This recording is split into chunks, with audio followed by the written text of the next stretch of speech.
ricordatevi che è Natale, non solo per voi, anche per i bambini. Quindi Stihl cosa fa?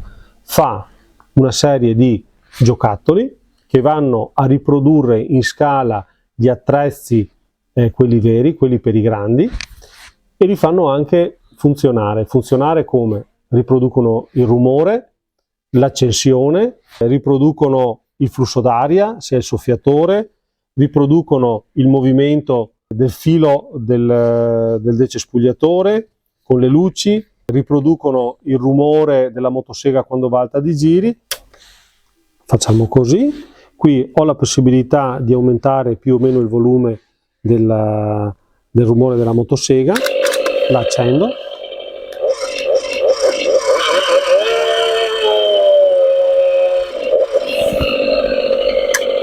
Morbidissima. E poi la spegniamo. Posso anche ridurre.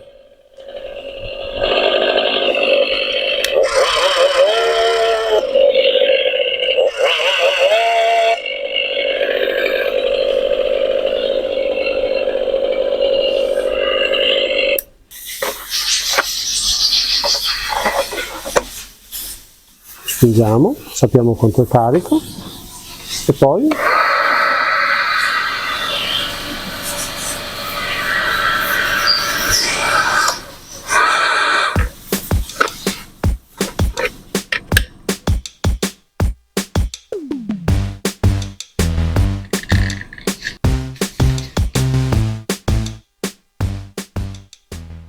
ma adesso abbiamo anche una novità.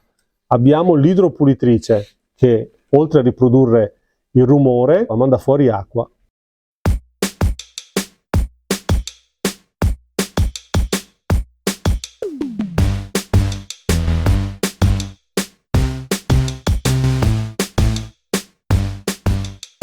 Abbiamo la possibilità di inserire due ugelli diversi, proprio come si fa con una vera idropulitrice.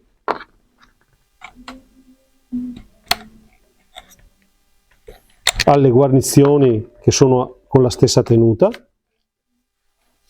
Qui si può svitare, si può togliere tutto. Adesso lo facciamo funzionare, sentite che fa lo stesso rumore di una idropulitrice.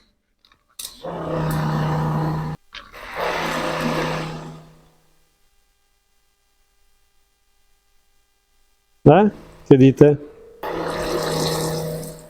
Questi articoli sono esattamente la fedele riproduzione di alcuni modelli che abbiamo in negozio per un utilizzo, diciamo, da privato oppure per il professionista. Per maggiori informazioni o per effettuare l'acquisto cliccate nel link in descrizione.